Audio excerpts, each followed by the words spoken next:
يا مساء الفل، ازيكم عاملين ايه؟ هنعمل مع بعض صينية مكرونة اقتصادية جدا جدا. هتشوفوا دلوقتي هنعملها ازاي وبايه.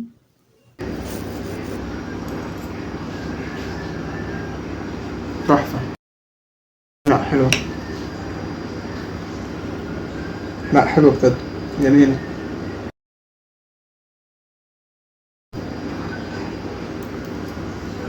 بشاميل طعمه كمان حلو. لا حلو. حلو خطيرة. وبعد ما سمعت رأيه يلا بينا نبدأ ونشوف هنعملها مع بعض ازاي ومكوناتها ايه. هي سهلة وبسيطة جدا ومكوناتها أبسط، يعني مفيش أبسط من كده ولا أرخص من كده. فلفل ألوان وجزر وبصل ومع المكرونة.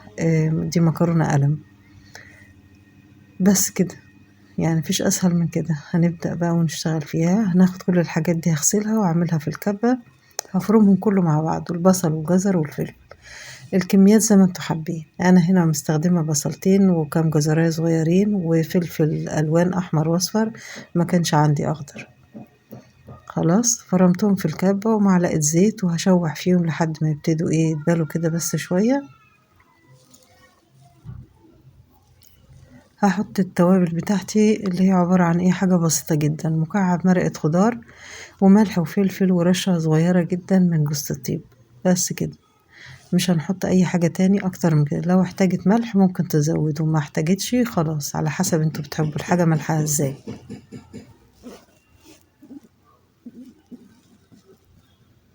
دي رشة ملح صغيرة.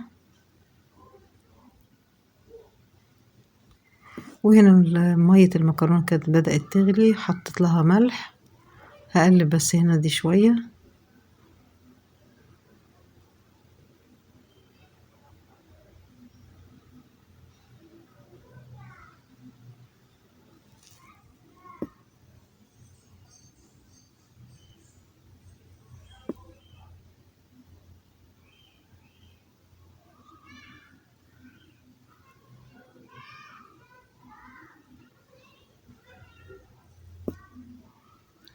المية كانت غلت وحطيت المكرونة. معلش اللقطة وانا بحط المكرونة دي اتمسحت. المهم حطينا المكرونة ونسيبها تتسلق، يعني حوالي 80% كده سلق، ما تتكوش عليها قوي في السلق. هنا جبت حلة صغيرة نحط فيها، حطيت فيها شوية من الزيت، 4 معالق زيت مثلا على 4 معالق دقيق.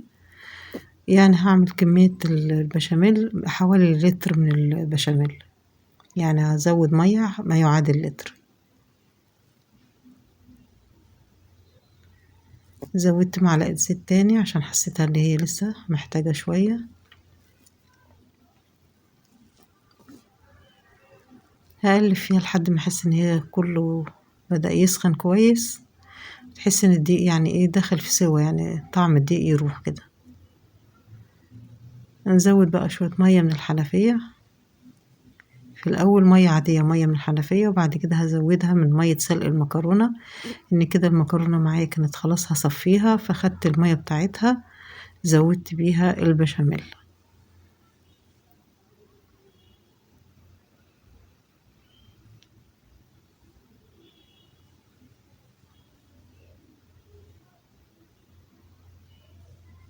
لو في مكرونة طالعة أنا بشيلها، مش بسيبها تنزل في البشاميل. هفضل ازود كده في المية لحد ما احس ان ايه خدت ما يعادل لتر مية. لو انت مش هتقدري تعملي الخطوة دي هتاخدي بالكوباية، تعايري بالكوباية، يعني حوالي كوبايتين، حوالي 4 كوبايات.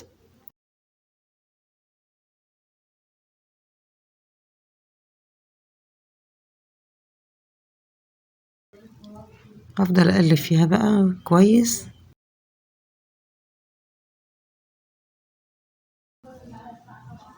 وبعدين هنبتدي نبهرها بقى. طبعا انا مش هحط لها ملح لان المية السلق المكرونة فيها ملح، فانا حطيت مكعب مرقة واحط ملح وبتاع ده فلفل اسود وجوز الطيب، بس مش هنحط ملح. مكعب المرق فيه ملح وزائد مية المكرونة فيها ملح. خلاص في الوقت ده انا كنت صفيت المكرونة خلاص، والبشاميل اهي خلاص هتبتدي تغلي.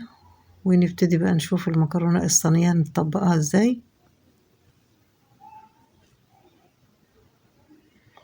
دي الصينية بتاعتنا اللي احنا هندخلها الفرن، شوية زيت فيها، حاجة بسيطة اهو.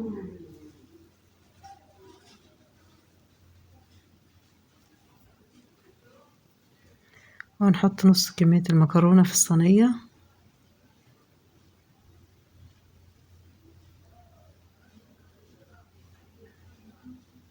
وهنزل بكمية الحشوة كلها،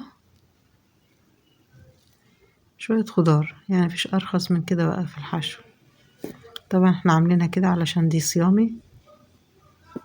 تقدروا تضيفوا معاها فول صويا لو انتوا حابين، تقدروا تحطوا مع الحشوة دي ممكن بسلة لو عندك، او مشروم الموجود، فانا الموجود عملت بيه.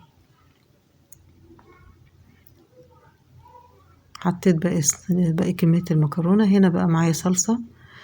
الصلصة دي انا مفرزاها عندي في الفريزر، بعملها وبشيلها، انا عاملاها، اسيب لكم برضو طريقتها في صندوق الوصف. لو ما عندكيش هتاخدي شوية طماطم تعصريهم وتسيبيهم يغلوا ويتسبكوا كويس جدا، وتحطي، انا خدت من الصلصة مباشرة، مش حاطه لها لا ملح ولا توابل. خلاص حطينا شوية صلصة كده على الوش، اللي هي يعتبر عصير طماطم متسبكة، وهنزل بقى بكمية البشاميل كلها.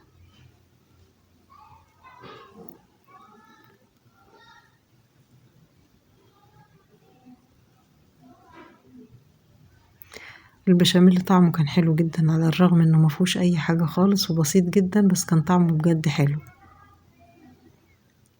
طبعا لونه شفاف كده زي ما انتوا شايفين، عشان طبعا مفهوش حليب.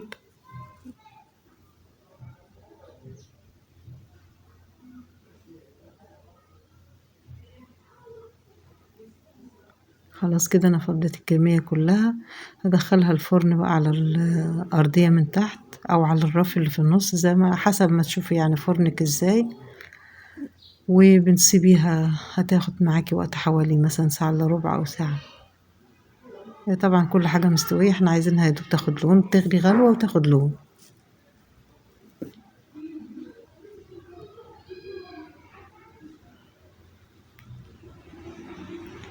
هنا انا حطيتها في الأرضية من تحت، وسايبة النار والعة من فوق ومن تحت، وعالية كمان النار فوق وتحت، فاخدت غلوة ولون بسرعة وخرجتها، مش محتاجين اكتر من كده.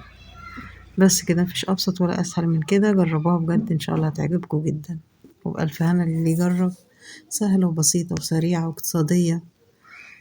وبس كده، وكل سنة وانتم طيبين، الصيام خلاص خلص. باي باي.